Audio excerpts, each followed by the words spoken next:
आपने देखना शुरू कर दिया है प्रेस बिहार।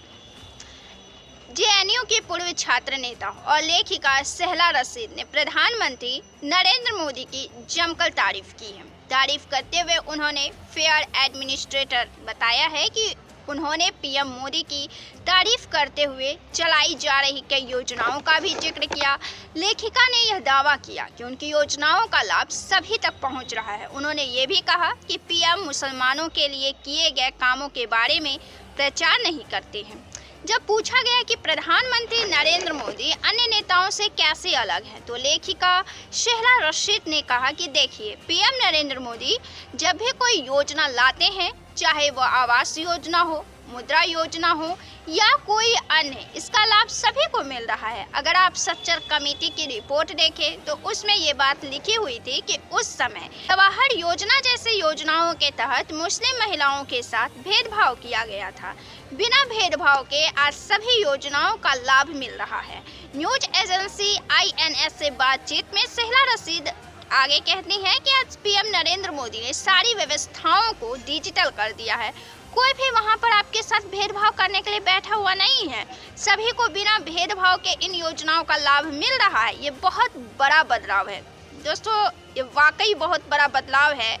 जब आज से पहले जब मोदी सरकार नहीं थी, उसके पहले जब आप किसी ऑफिस में जाते थे, किसी कार्यालय में जाते थे, कहीं भी सरकारी कामों के लिए जाते थे तो इतने चक्कर लगाने होते थे कि यह गरीबों की बस की बात नहीं थी दोस्तों। क्योंकि गरीब एक दिन मजदूरी करता है तब जाकर उसका पेट भरता है, और ऐसी हालात में अगर उन्हें अपनी घर गृहस्थी को लेकर अगर कोई काम करने के लिए कार्यालय जाने पड़े तो उनके चप्पल घिस जाते थे, मगर काम नहीं होता था। और आज डिजिटलीकरण ने, प्रधानमंत्री मोदी का यह डिजिटलीकरण ने जितना फ़ायदा और वक्त का बचाव लोगों के साथ किया है, वह वास्तव में अमूल्य है।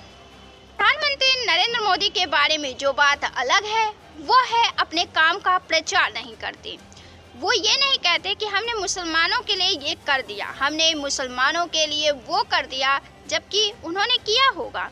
पीएम मोदी हमसे वोट की अपेक्षा भी नहीं करते, ऐसा कहती है मुसलमान महिला रशीद लेखिका।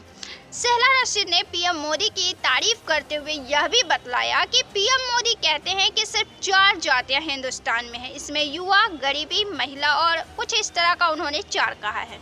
जिन्हें विकास की ज़रूरत है वो उन्हीं का विकास कर रहे हैं, लेकिन वो इस बारे में चर्चा नहीं करते हैं। वो हमसे वोट की अपेक्षा भी नहीं रख रहे हैं, क्योंकि जहाँ तक मोदी की बात करें, भाजपा की बात करें, जनसंघ की और RSS की बात करें, तो वो हिंदुत्व का एजेंडा लेकर आगे बढ़ते हैं। और हिंदुत्व के एजेंडे में, हिंदुत्व के मिशन में उन्हें वो वोट बैंक को दरकिनार करना ही पड़ता है जो मुसलमान वोट बैंक हैं। वो चाहते हैं कि मुस्लिम समाज अपने पांव पर खड़ा हो और अपना विकास करे। वो मुस्लिम समाज के लिए रिफॉर्म की बात करते हैं और कहते हैं कि आप तरक्की कीजिए। उन्होंने आगे कहा, पीएम का कहना कि हिंदुस्तान एक आज़ाद मुल्क है, आप अगर जर्नलिस्ट बनना चाहे आप बन सकते हैं, आप एक्टर बनना चाहते हैं तो वही बन सकते हैं। ये सभी आपकी मेरिट पर निर्भर करेगा। कुछ पार्टियां हमें इस भ्रम में रख रही हैं कि जब तक उनके परिवार से कोई प्रधानमंत्री का पद नहीं संभालते तब तक हम प्रोग्रेस नहीं कर सकते, लेकिन ऐसा कुछ भी नहीं है। दरअसल दोस्तों, यह कहकर सहला रशीद ने कांग्रेस पार्टी और राहुल गांधी पर निशाना साधा है। सहला रशीद ने तथाकथित सेक्युलर पार्टियों को भी घेरा है। उन्होंने कहा है, मैंने देखा है कि सच्चर कमेटी रिपोर्ट यह दर्शाती है कि जो तथाकथित सेक्युलर पार्टियां हैं उनके रहते मुसलमान सबसे पिछड़े रह गए। SC ST समाज से ज़्यादा पिछड़े मुसलमान रह गए। ऐसा नहीं है कि कोई सरकार आ जाएगी तो वो हमें कुछ देगी, हमें खुद से करना पड़ेगा, हमें खुद से प्रयास करने होंगे, बच्चों के स्किल पर एक्सपोजर देना पड़ेगा।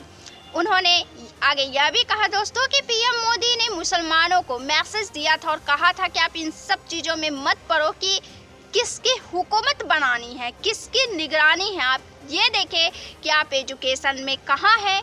मैंने उसी बात का जिक्र अपनी किताब में किया है, किस तरह से मुसलमानों में एजुकेशन और सही स्किल हो। आज आर्टिफिशियल इंटेलिजेंस है, ट्रेडिशनल जॉब में स्कोप नहीं बचा है। हमें नौजवानों को वो सारे स्किल देने पड़ेंगे जिससे जॉब मिल सके। तो हमें ऐसे सोचना पड़ेगा, इंडियन फर्स्ट सोचकर खुद को और अपने मुल्क को आगे बढ़ाना होगा।